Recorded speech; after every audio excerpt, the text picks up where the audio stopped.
Bhagavate Vasudevaya. Om Namo Bhagavate Vasudevaya.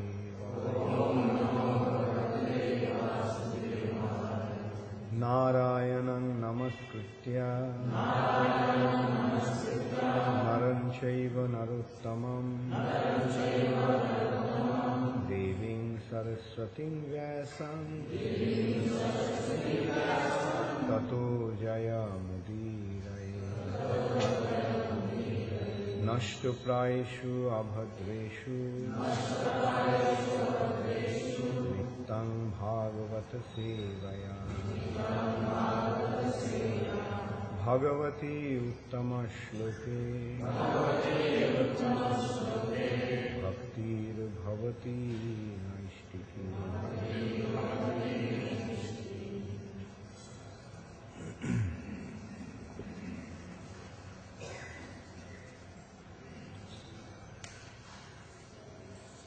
Srimad Bhagavatam, second canto, chapter 7, scheduled incarnations, text 13. Kshira udadhau Kshiro dadhau Kshira dadhav Amara Danava Juthapanam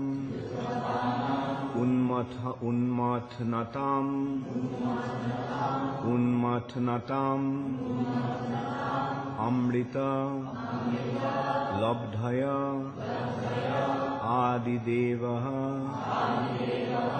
Pristhena Kachapa Bapur Vidadhara Gotram Nidrakshano Adri Parivarta Kashana Kandu. Kshiro dadha vamara danava jutha panam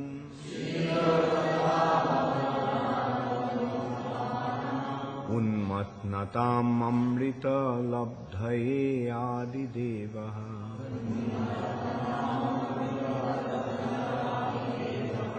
Pristhena kachapavapur vidadhara gotram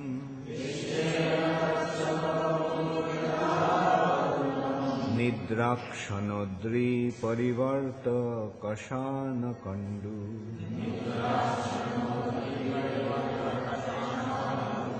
Kshiro dadhavamrita danava juthapanam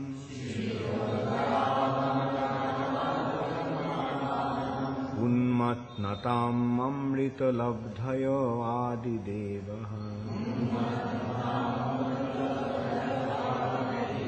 Pristhena kachapavapur vidadhara gotram Nidrakshanodri parivarta kashana kandu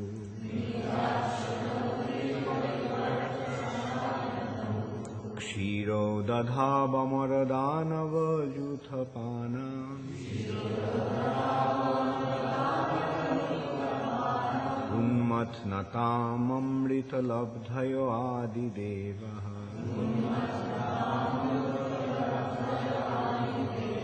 Pristhena kachapavapur vidadhara gotram Nidrakshanodri parivarta kashana kandu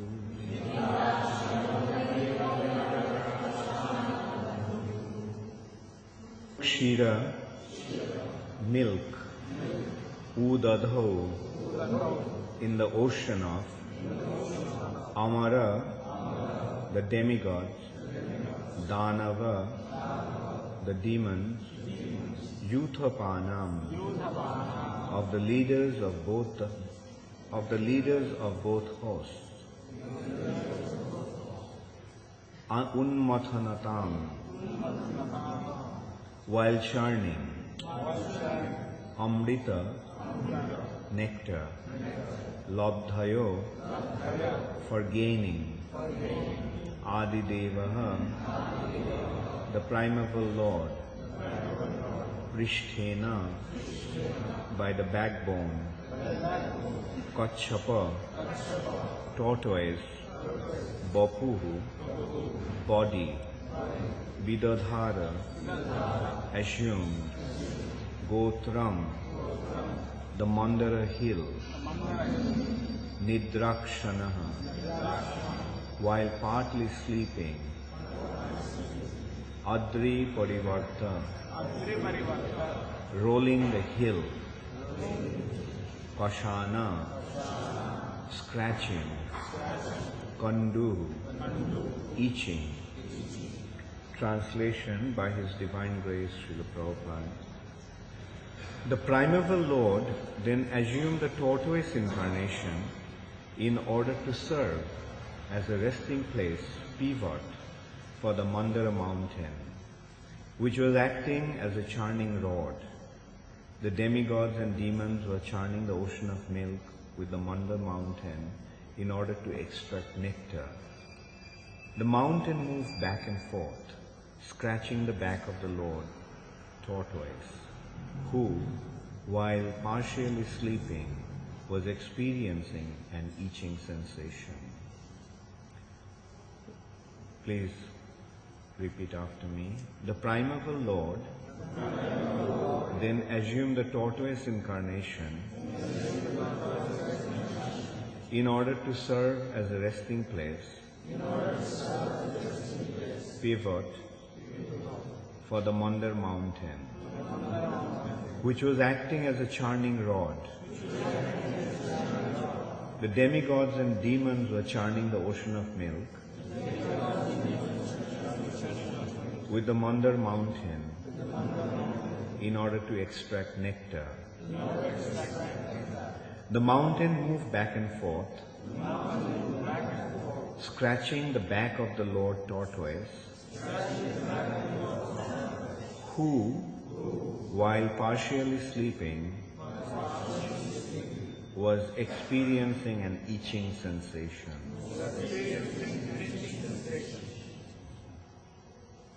Purport by Srila Prabhupada. Although it is not in our experience, there is a milk ocean within this universe. Even the modern scientist accepts that there are hundreds and hundreds of thousands of planets hovering over our heads, and each of them has different kinds of climatic conditions. Srimad Bhagavatam gives much information which may not tally with our present experience. But as far as Indian sages are concerned, knowledge is received from the Vedic literatures, and the authorities accept without any hesitation that we should look through the pages of authentic books of knowledge, Shastra Chakshusha, Shastra Chakshurvat. So, we cannot deny the existence of the ocean of milk as stated in the Srimad Bhagavatam, unless and until we have experimentally seen all the planets hovering in space. Since such an experiment is not possible, naturally we have to accept the statement of Srimad Bhagavatam as it is, because it is so accepted by spiritual leaders like Sridhar Swami, Jiva Goswami, Vishwanath Chakravarti and others.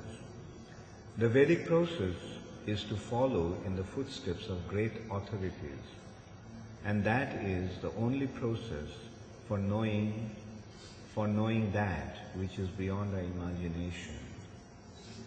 The primeval Lord, being all-powerful, can do whatever He likes, and therefore His assuming the incarnation of a tortoise or a fish for serving a particular purpose is not at all astonishing. Therefore, we should not have any hesitation whatsoever in accepting the statements of authentic scriptures like Srimad Bhagavatam.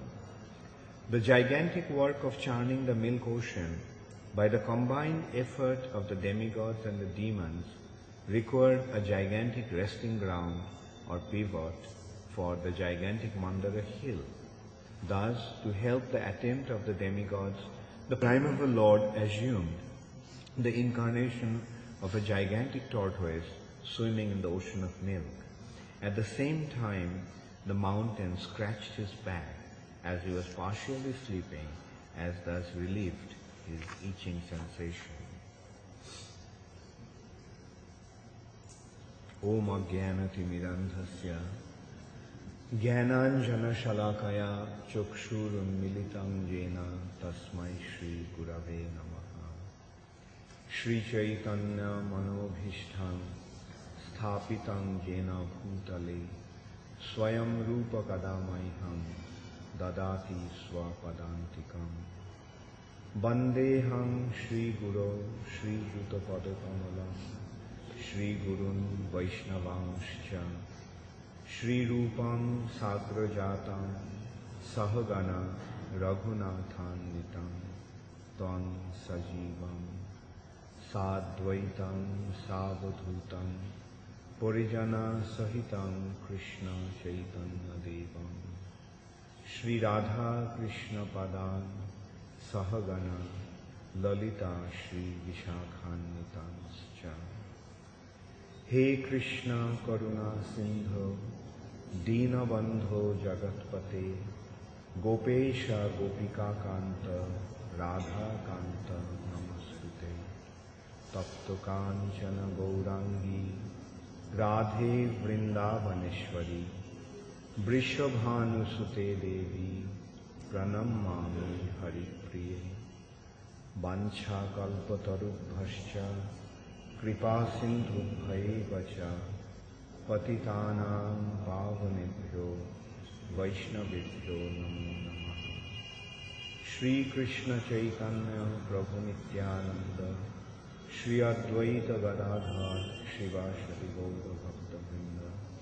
Hare Krishna Krishna Krishna Hare Hare, Hare Rama Rama Rama Hare Hare.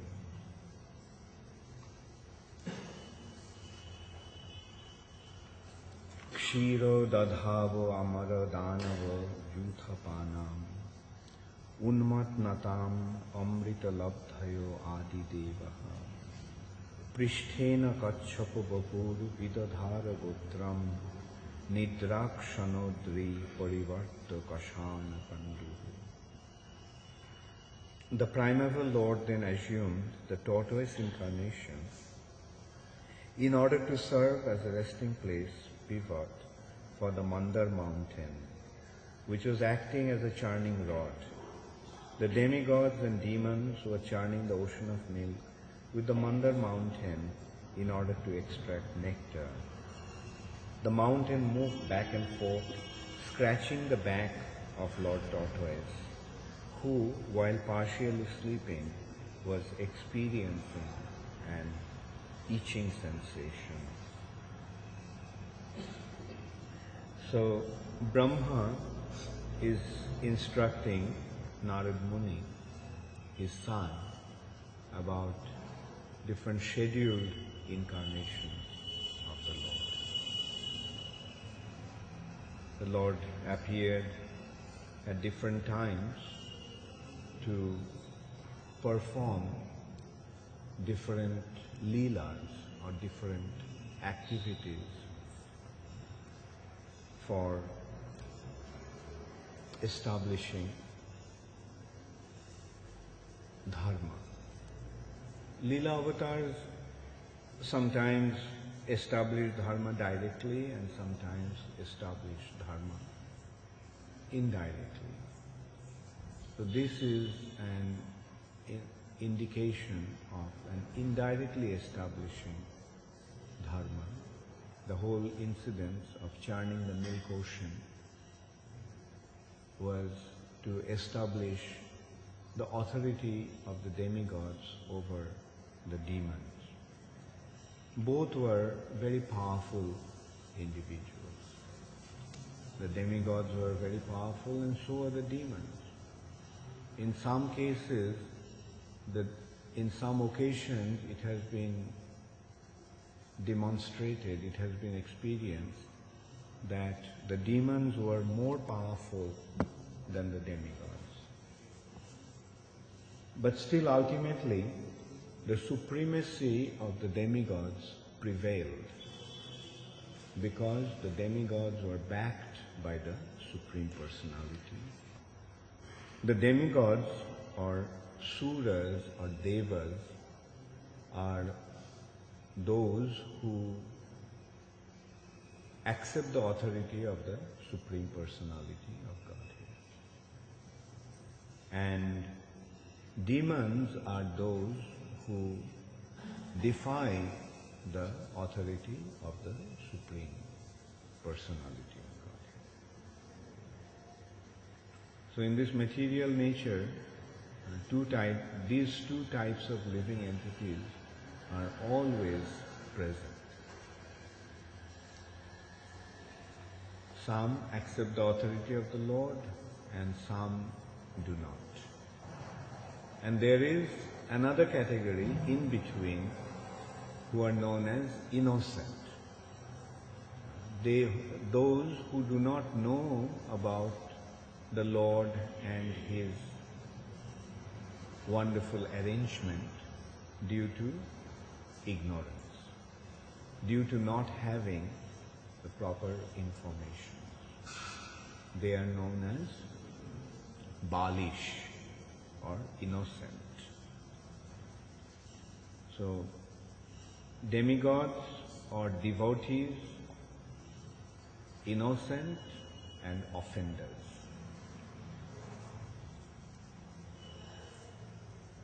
Those who do not accept the authority of the Lord but become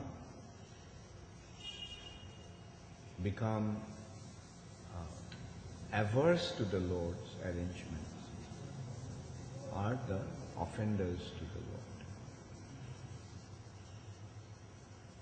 And those who are in the middle, when they get the proper information, then they become devotees. In most cases.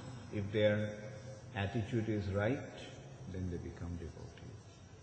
But if their attitude is wrong, then as they hear about the Lord, they become more offensive to the Lord. So, the business of the devotees is to inform those people, those who are innocent, about the Lord. And this is the expression of their mercy, kripa. Ishware tad adhineshu balisheshu visatsu cha premo maitri kripa peksha ja karoti sa madhyam. Madhyam adhikari, or the preachers, are those devotees who have love for Krishna, friendship for the devotees, compassion or mercy for the innocent, and disregard for the demons. They discriminate. They discriminate in this way. They have their love for Krishna, and that love for Krishna is reflected on different individuals in different ways. It's reflected in the form of friendship among the devotees, reflected in the form of kripa or mercy towards the innocent, and disregard for the offenders or demons. Now basically we can consider that there are two types, devotees and demons, devas and danavas. Suras and Asuras. Suras are those who are submissive to the Lord. Asuras are those who do not submit to the Lord.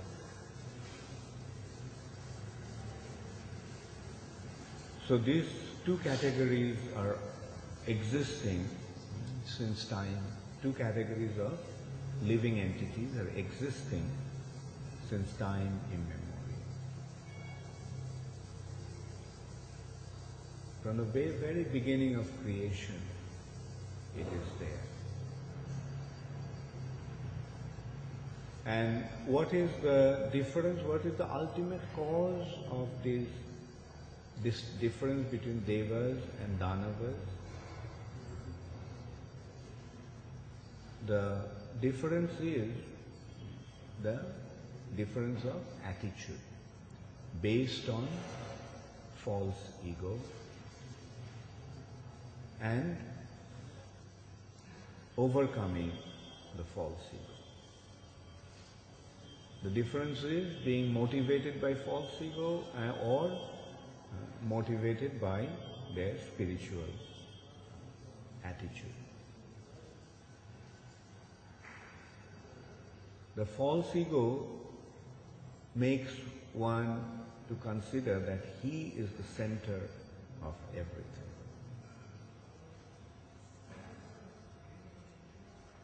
False ego is actually a material covering, the first material covering, which makes a living entity to think that everything is centered around him.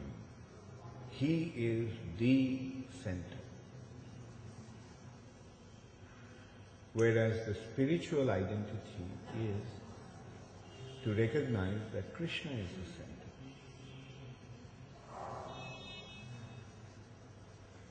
It's a matter of attitude, it's a matter of consciousness. When we are self-conscious, then we are covered by false ego. When we are Krishna conscious, then we are situated in our spiritual identity, free from the coverings of false ego. False ego is actually a covering. And the spiritual practice is meant to remove that covering. Therefore, the real spiritual process, the actually effective spiritual process is devotional service. Because there are other spiritual practices like yoga, meditation, and so forth. If they are not properly guided, instead of removing the covering of false ego, they intensify the covering of false ego. The purpose we find of yoga and meditation and so forth, although they are apparently spiritual practice, but they increase the false ego.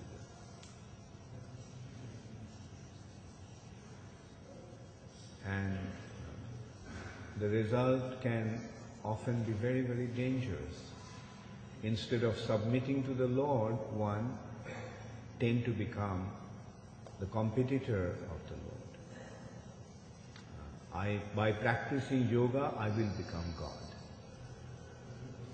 By practicing austerities and so forth, I'll become so powerful that I will become God, or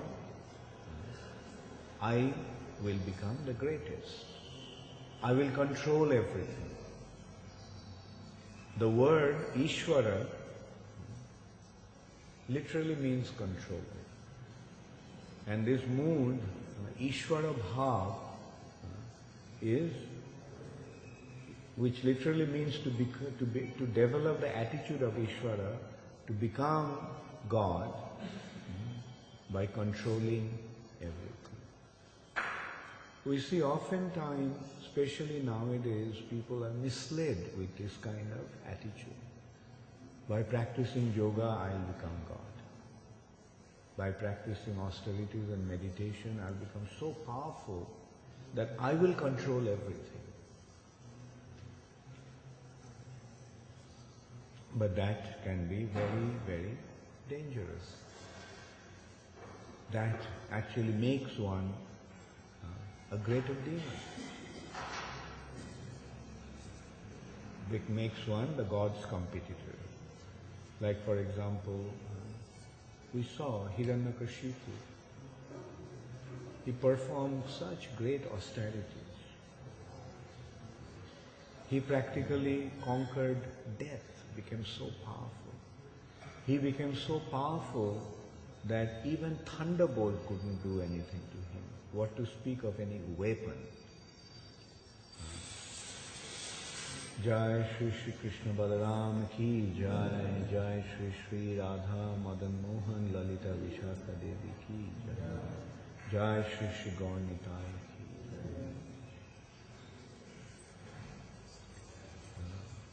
Jai. Actually, the thunderbolt is the most powerful celestial weapon. Far more powerful than any nuclear weapon. But even that weapon couldn't do anything to Hiranyakashipu. He became so powerful. No weapon could hurt him or harm him. Practically became immortal. But what was the purpose of his immortality? He wanted to defeat Hari. He wanted to take revenge against Hari. He wanted to kill Hari, Krishna. Why? Because Hari killed his brother. Now he must take revenge. And prior to that, his attitude was that he was the greatest. These two brothers, Hiranyakashipu and Hiranyaksha, they just became the most powerful individuals.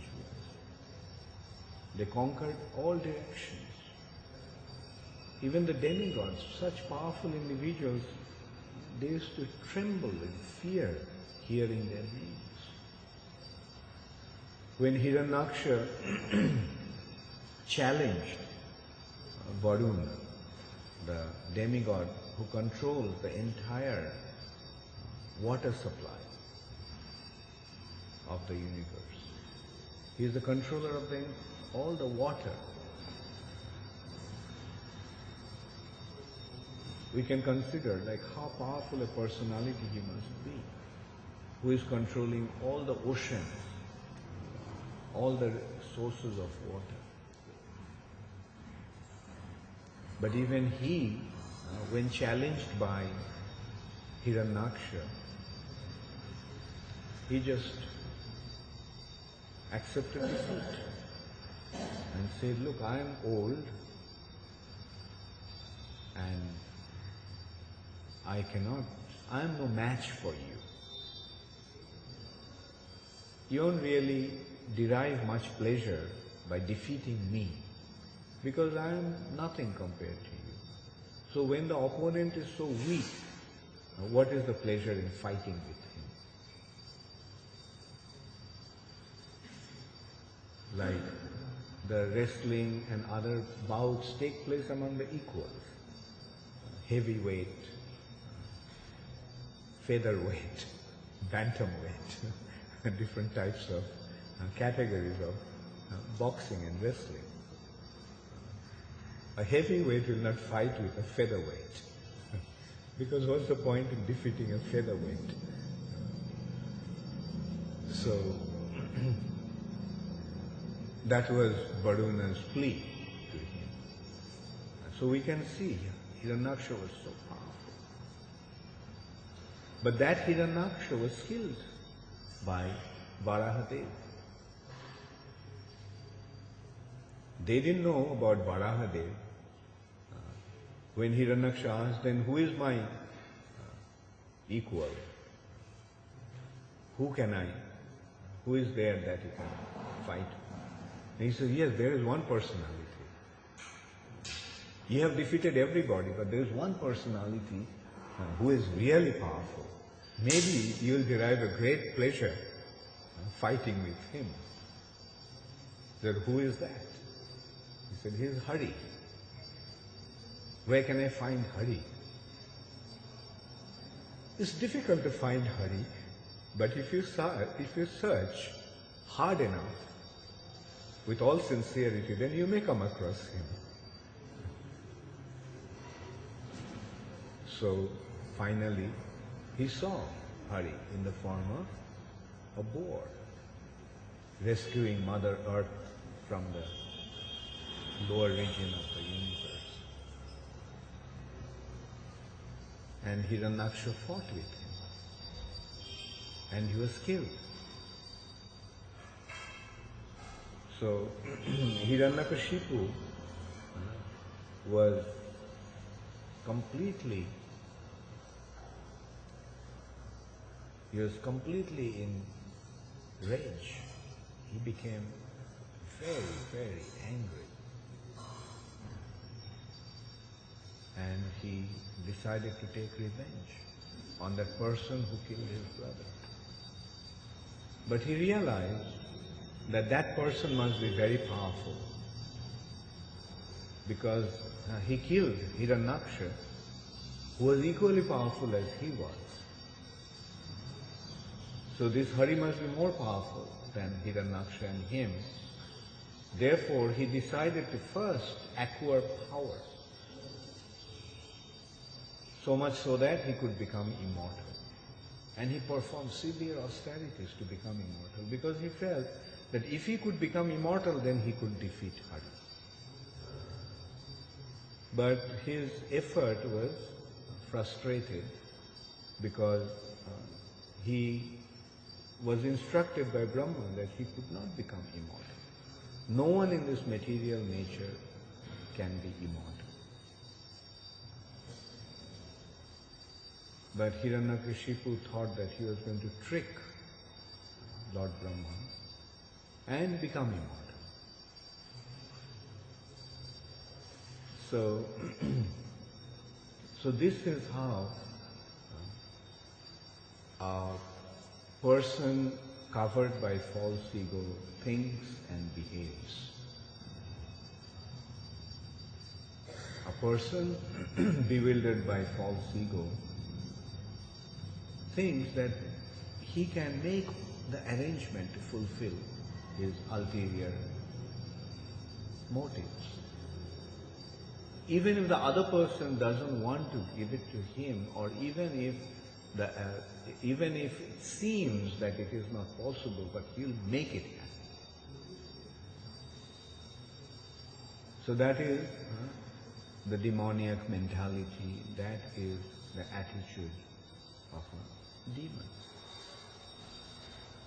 An individual completely taken over by his false ego, completely covered over by his false ego. And this false ego then leads to pride, envy, anger. All these impediments to spiritual advancement is actually a result of false ego.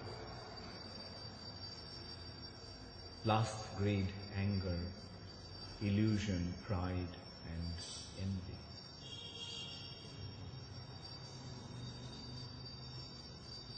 I am going to enjoy everything because I am the supreme enjoyer. Lust. Greed. I want to possess everything that is desirable for my sense gratification.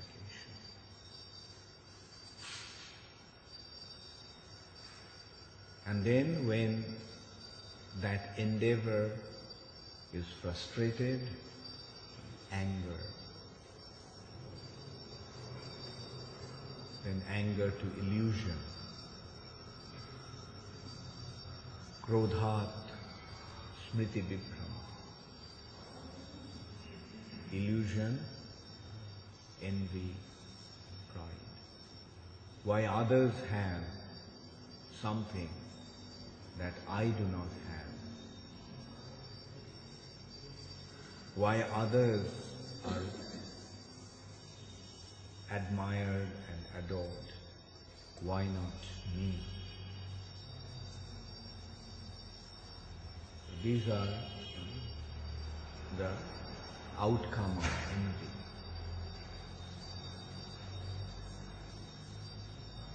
And pride. So false ego is actually synonymous to pride. I am the greatest.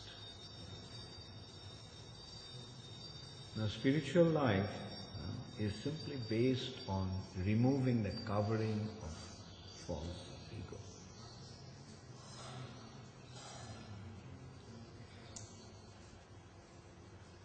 If we maintain our false ego, if we allow our false ego to become inflated, then we won't be able to make spiritual advancement. We won't be able to become situated in a spiritual identity. Actually, on our spiritual progress, on the path of our spiritual progress, Maya tests us. Maya, the illusory energy of the Lord, tests us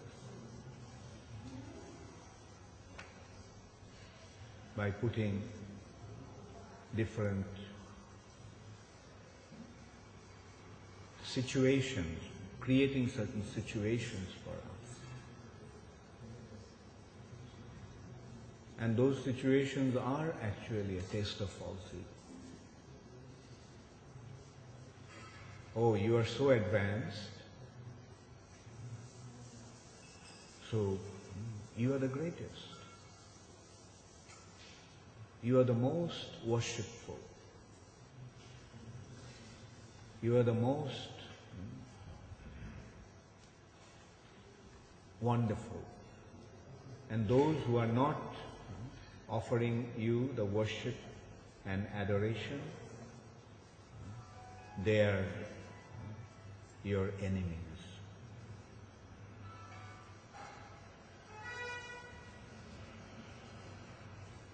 So these attitudes develop, and we have to be careful about them. Oh, you are so great, you are so learned, you have achieved so much.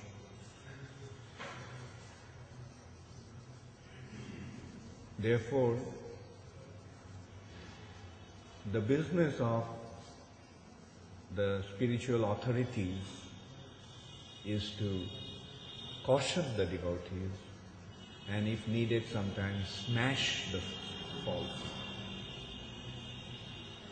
If the false ego is not removed through proper advice and proper counseling, then that false ego has to be crushed. And that is why sometimes the spiritual master has to become heavy.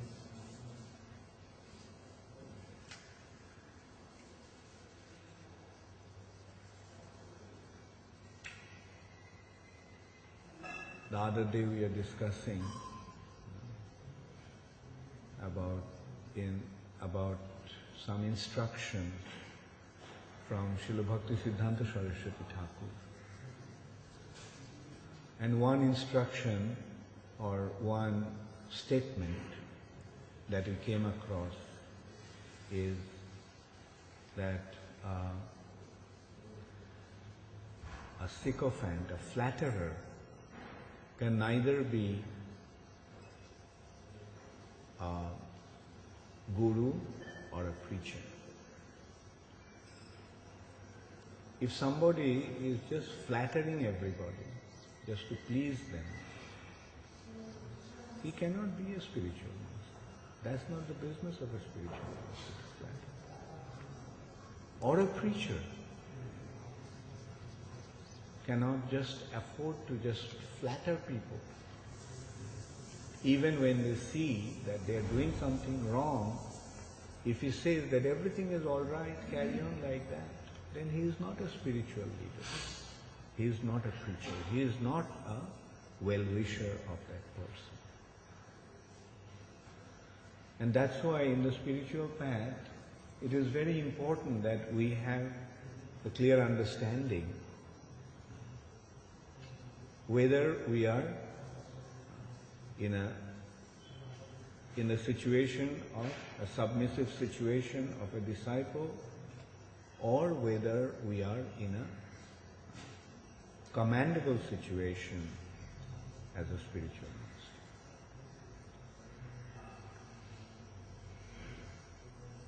We have to recognize whether we are a disciple or a guru in our relationship. So if we recognize that we are a disciple, then we have to take a submissive attitude. But if we recognize that we are in a position of guiding that individual or individuals, then we have to assume the position of an instructor. Do this, don't do that.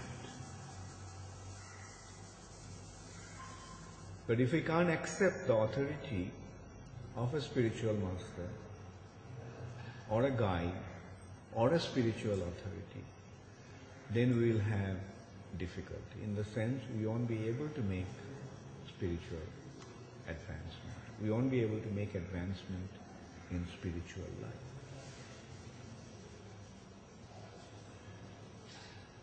The process is as simple as that. Guru, disciple. There are only two relationships. Guru and disciple. And we have to find out, we have to figure out in our relationship whether we are in a position of a disciple or whether in a position of an instructor. Teacher and student. A student must accept the authority of the teacher in order to learn. And the teacher must guide the student properly.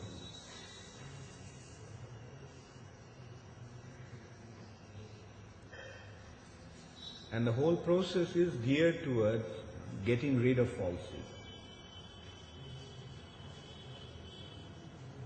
And in spiritual life we have to see whether the false ego is getting inflated or the false ego is getting deflated. If the false ego is getting inflated, then there is danger. And sometimes it may appear that the person in the position of an instructor is full of false ego. Why he is acting like that? Why doesn't he become humble?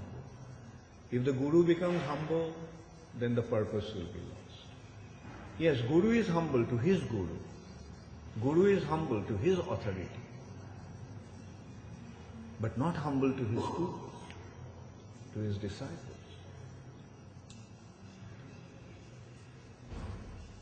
If the guru is becoming humble to his disciples, that means he is accepting his disciples to be his guru.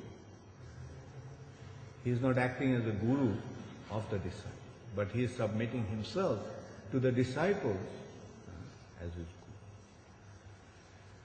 guru. Therefore, the word guru actually means heavy. It has different connotation. The word guru, one meaning of the guru is one who removes the darkness of ignorance. One who removes the ignorance. Guru. And another meaning of that expression is in relation to light and heavy. Laghu and guru. Laghu means light. Guru means heavy. So, this is the business. And in order to become guru, one first has to become shishya. One who is a disciple, who has been a disciple, he only can become a guru.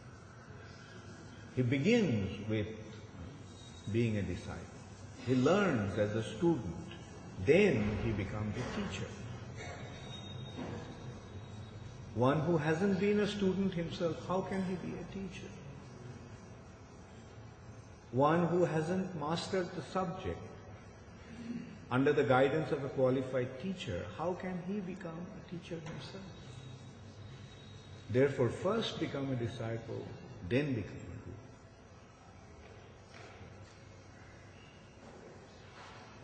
guru. And this movement is actually meant to produce gurus all over the world. Mahaprabhu said, Amar Aggai Guru Hoiga. Mahaprabhu is giving the order. In my order, become spiritual. So the objective of this movement is to create, is to produce gurus all over the world.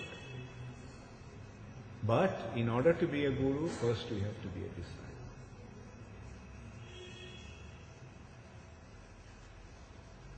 But if we think that I know more than my guru, more than my authority, that means I am functioning on the platform of false ego. And then the guru will try to remove the false ego, correct the false ego, even smash the false ego. But if one is not prepared to accept that, then his spiritual life will be in great calamity. There will be a great danger in spiritual life.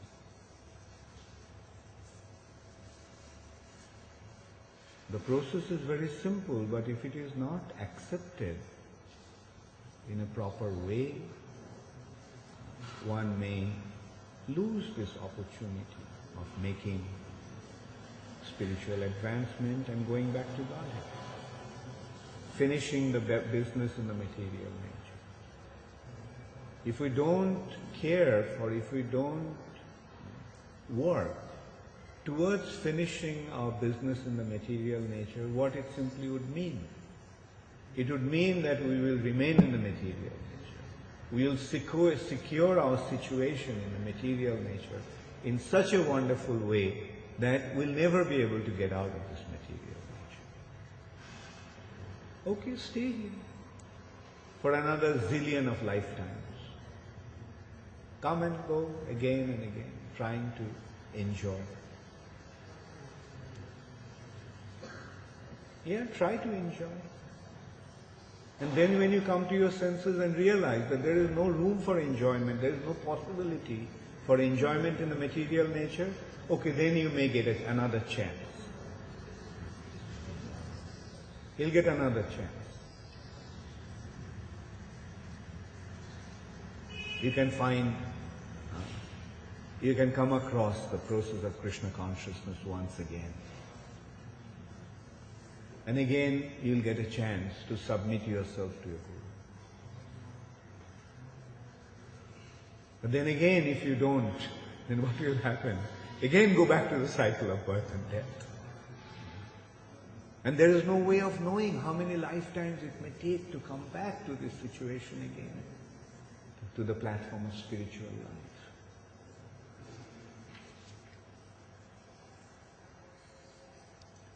So this process is actually very clear-cut. It's all painted in black and white. So easy to see. When white is on the black background, then the white becomes very prominent.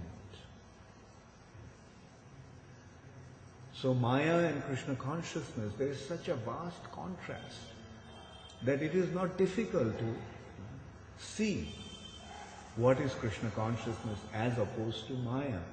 If we have our vision, if we have our eyes open.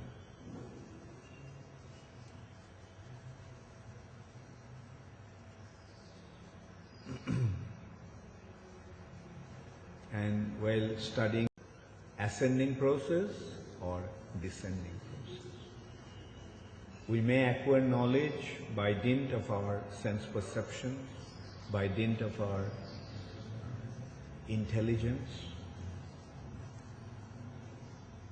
There is one way, yes, we can receive knowledge by means of our sense perception and acquiring information through senses and analyzing them through our intelligence.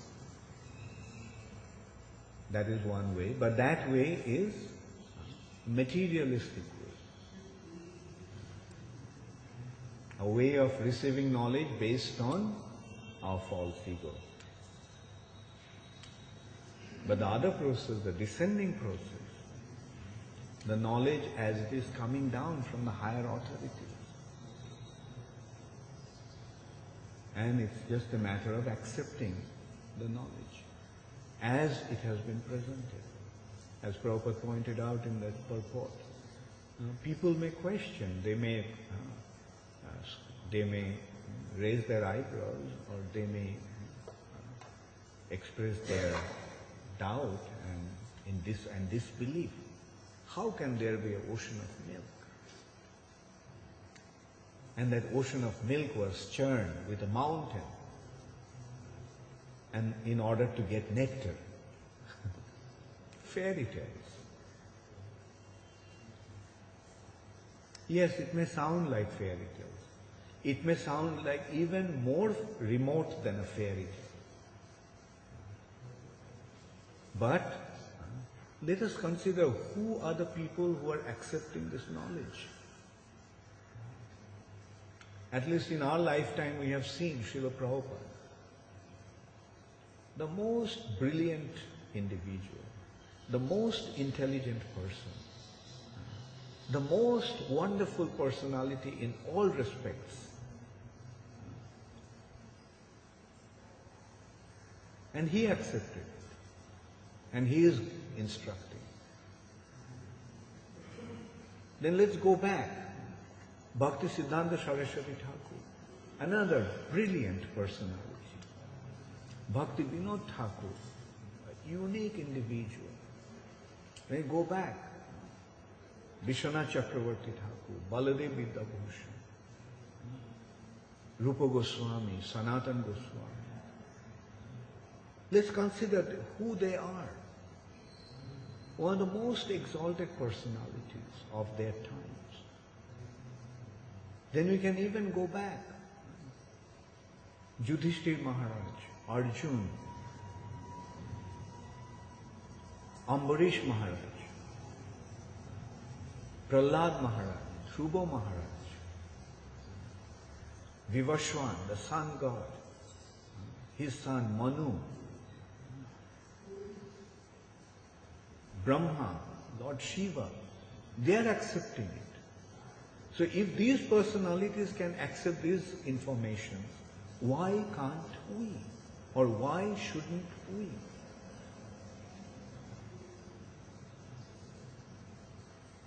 In this way, we have to rid ourselves of our false ego and misleading, bewildering influence of the illusory energy of the Lord.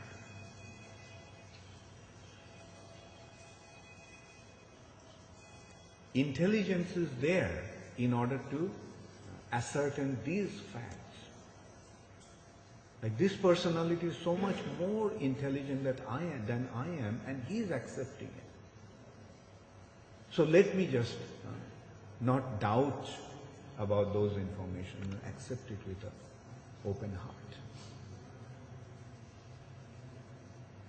In this way, we become exposed to the most authentic and most profound informations about these affairs of this material nature. And in this way we will become qualified to enter into the spiritual world. The process is very simple. Only thing is whether we are going to function on the platform of false ego or whether we are going to perform on the platform of submission to the higher authorities. And acceptance of the higher authority is the key to spiritual success. When you accept him, surrender. And surrender is the process. The whole process is actually the process of surrender. One who surrenders, he will progress. One who cannot surrender will lag behind. And again go back to the cycle of birth and death, the cycle of suffering in the material nature. Thank you very much. All glories to Srila Prabhupada. Gaur Premanande Hari. Does anybody have any question or comment? The disciples' relationship with the spiritual master in the stage of sadhana bhakti is one of power and interest. I just wanted to ask what happens to the relationship as the disciple advances and fully surrenders himself to the spiritual master. Then later on, what happens to the relationship? It always remains a relationship of awe and reverence. The spiritual master takes the disciple into confidence, and the spiritual master may treat the disciple in a certain way, but the disciple's attitude is always, you are my eternal spiritual master, you are my eternal teacher, and I am eternally submitted to you. Even after going back to Godhead? That is different. When one goes back to Godhead, then it's up to Krishna. But again, there also, he remains the leader. Like in the spiritual sky, especially in Vrindavan, there are different groups and subgroups. And those groups have group leaders. And so the ultimate leader of the group is, one group is, ultimate leader of the group is Srimati Radharani. And there's another group, the ultimate leader of the group is Chandravali. And then they have their subgroups. Radharani has the groups of Lalita, Vishakha, Tungavidya, Chitra, Champaklata. And then they have their subgroups and subgroups, sub-subgroups and so on. At least we know that when we go back to the spiritual sky, we'll find our group there, ISKCON group. And the leader of that group is Srila Prabhupada. And then there, in that group, there will be subgroups also. And then there will be sub, and this is how spiritual world is unlimited. And the leader will always remain as the leader of his group. How he deals with the members of the group, that is up to him. And yes, sometimes, they would, probably there will be friendship. But the attitude of the members of the group will always be reverential towards the leader of the group. Like in a football team. They all are friends, right? They all are playing the same group, but the captain of the team is looked up to by other members of other players of the team. The captain says, yeah, we are going to play this way, this will be our strategy. And so on. The same is in the spiritual sky. The captain decides, the group leader will decide how they are going to serve. And his decision again will be subservient to his leader's decision. His leader's decision will be subservient to his leader's decision and strategy.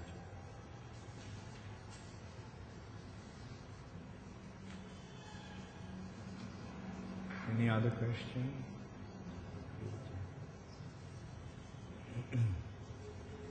Yes, Sitaram, you don't need a mic.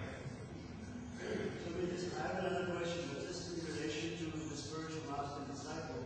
When Gopal Kumar and the Mathura Brahmana finally meet the cowherd boys in Gopal Vrindavan, and Krishna gives the Mathura Brahmana his Sita's name, Sri Jana Sarma,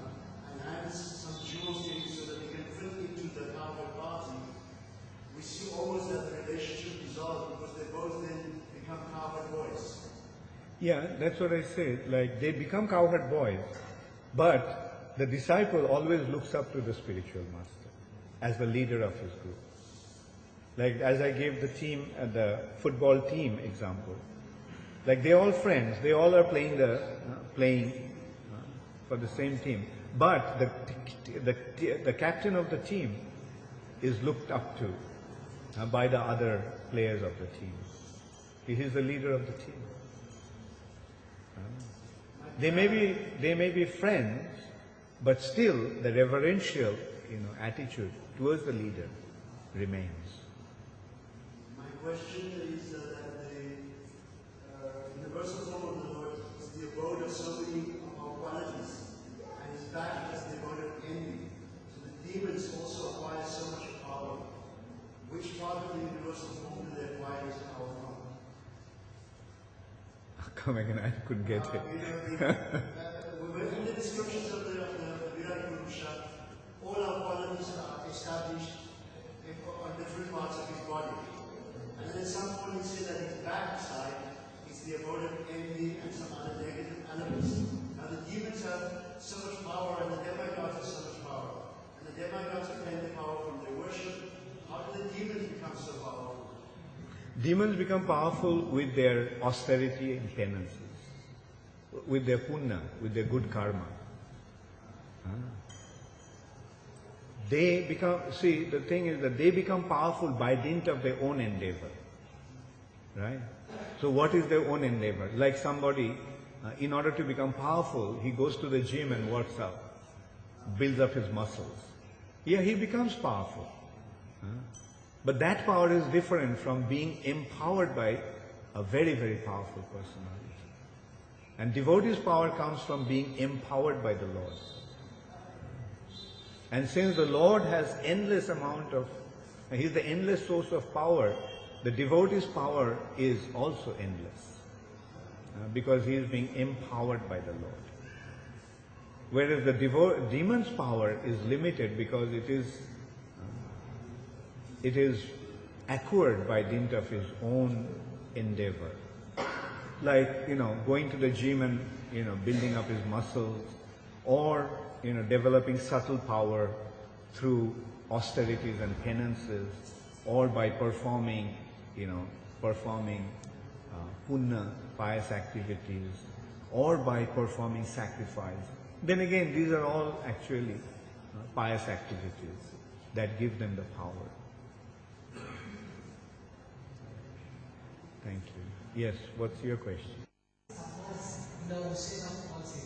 Suffers.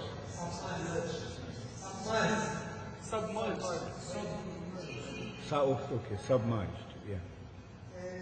Okay, fine. Why the living entities are submerged in the ocean of false ego?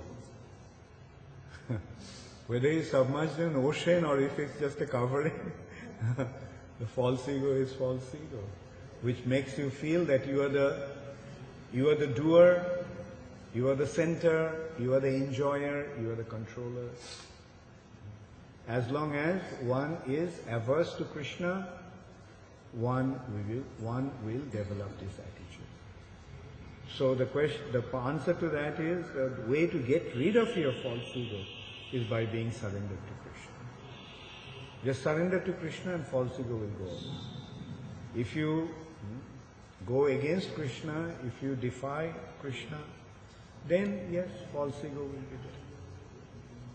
And it will become more and more intensified.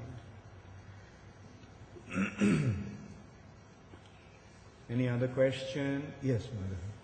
A disciple, that there are two, but what about friendship and how do we help each other to get?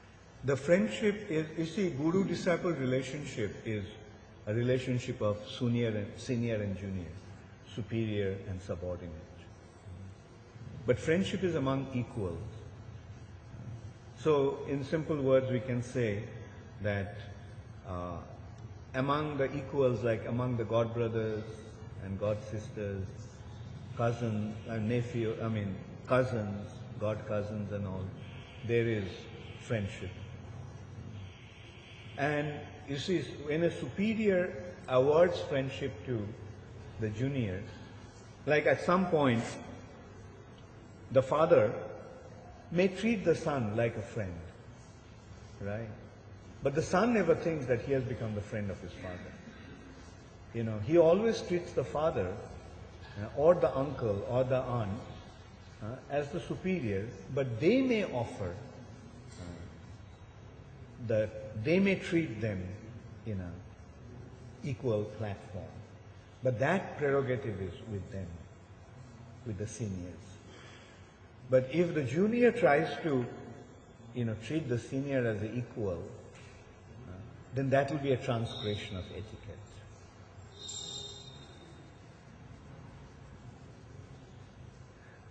Does it answer the question, or? Yeah. I'm also wondering how, you were saying that the guru is, how the guru helps the disciple to be free of falsehood. So how, in our relationships of friendship, when there's not a superior and junior, how do we help each other as friends become free of falsehood?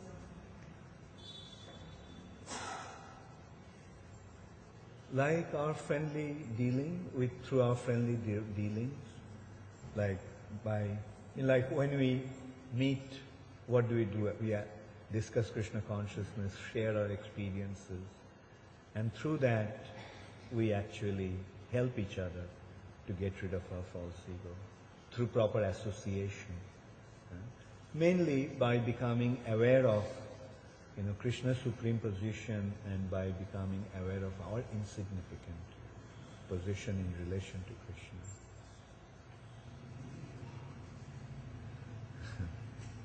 Thank you. Yes.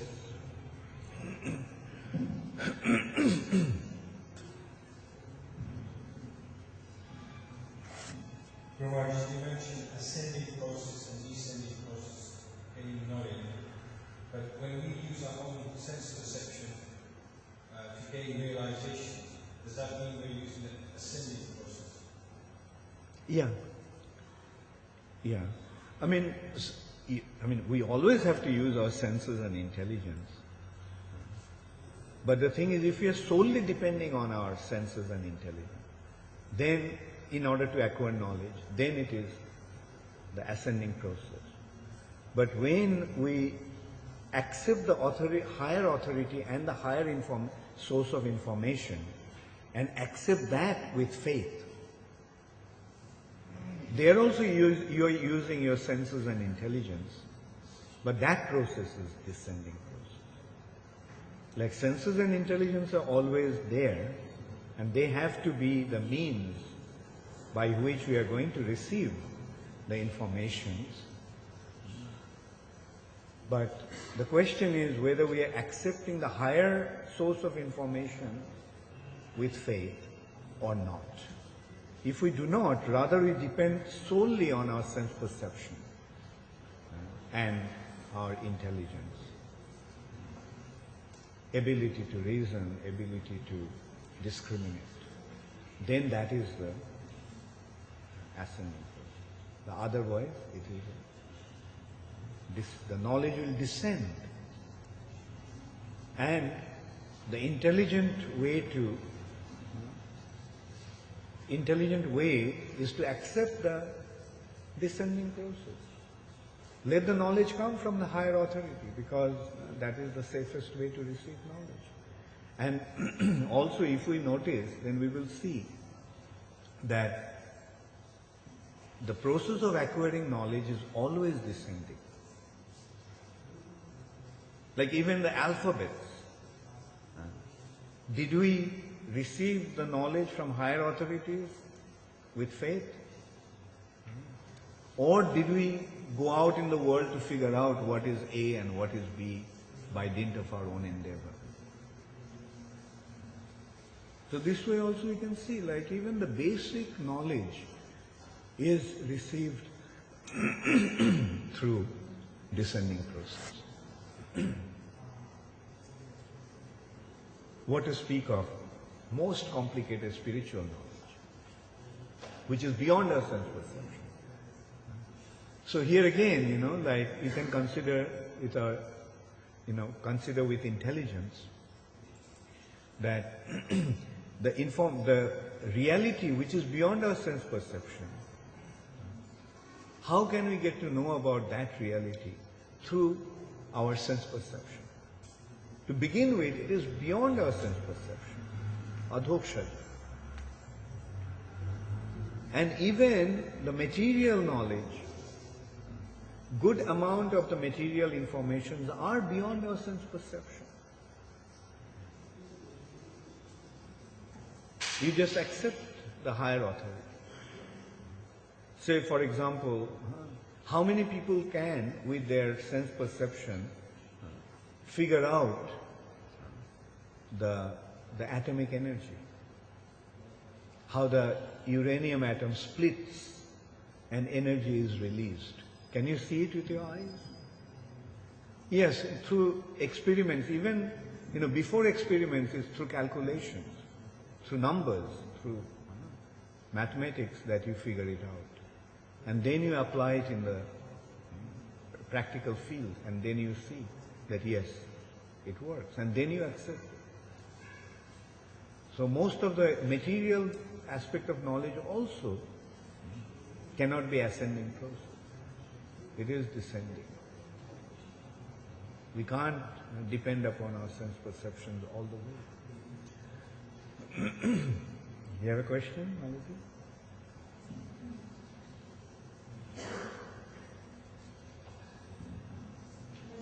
About one's ego. In scriptures, and we generally do glorify the bodies. And so I was wondering why the injunction was made not to glorify it, why when Prabhupada changed that, we generally do. Where glorify, had been instructed not to glorify, but not to flatter, probably. I don't know which source you are speaking of. It says glorify. No, glorification of devotees are very, it's one of the means, one of the most effective means of purifying ourselves and making spiritual advancement. By glory, what probably is meant by that is that not flatter. Recognize those qualities and speak about them. Because by doing that, you will acquire those qualities. See, glorification means, you are detecting some qualities in an individual and being vocal about it. Right? So when you see that somebody has some good qualities, and if you wholeheartedly appreciate that, then you are also receiving those qualities yourself.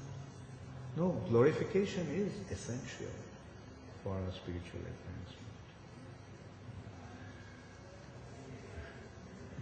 And criticism, yes, the teacher can criticize the student. But it is better that the students should not criticize each other. But the students can glorify each other. And of course, they have to glorify the teacher.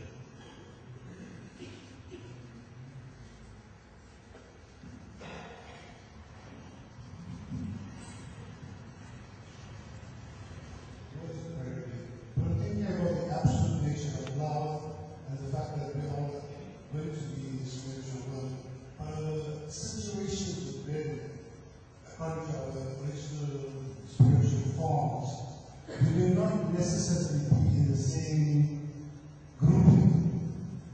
And in this absolute nature of love, if there is a kind of hierarchy, we thought that each one has an individual identity in the spiritual world. Generally, you see, although one may have spiritual identity, but those identities will be conducive to the group that one belongs to. You see, we have to understand that the spiritual arrangements are not an accidental happening. It is a divine arrangement. So generally that will be like, say for example, a person who is in Madhurya Ras will be connected to somebody who is also in Madhurya Ras. But sometimes there may be somebody, say just in case somebody came across a group of Madhurya devotees, but his original form is Sakya. Then the spiritual master will make the arrangement that he goes to his appropriate group. Or in Madhurya also there is Sakya. Anyway, these are all very, very,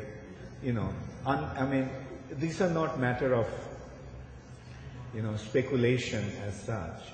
So for this to properly understand, we simply have to go back to the spiritual sky. Then only we'll understand. But the point is that now that we are here, let's be here and act according to this platform. You get the point? Like now that we are in this platform, okay, let's put it this way. When we are in Chaitanya Mahaprabhu's Sankirtan movement, let me take part in Mahaprabhu's Sankirtan movement. Let's not waste our time in imagining about Radha Krishna's pastimes in Vrindavan. When we are in Navadvip, let's be in Navadvip. Right? And by Chaitanya Mahaprabhu's arrangement, when we become qualified, we will be transported to Vrindavan. You see, and we also have to remember that this ISKCON, or whatever is happening in ISKCON today, is Mahaprabhu's Sankirtan movement. It is not different from Mahaprabhu's Sankirtan movement. And that is the wonderful thing about Sankirtan movement. Sankirtan movement can be performed in this material nature, which is not different from the spiritual Sankirtan of Chaitanya Mahaprabhu. It is a part of Mahaprabhu's Sankirtan movement, what is going on in ISKCON today. Hare Krishna. Okay, all glories to Srila Prabhupada. Gaur Premanande.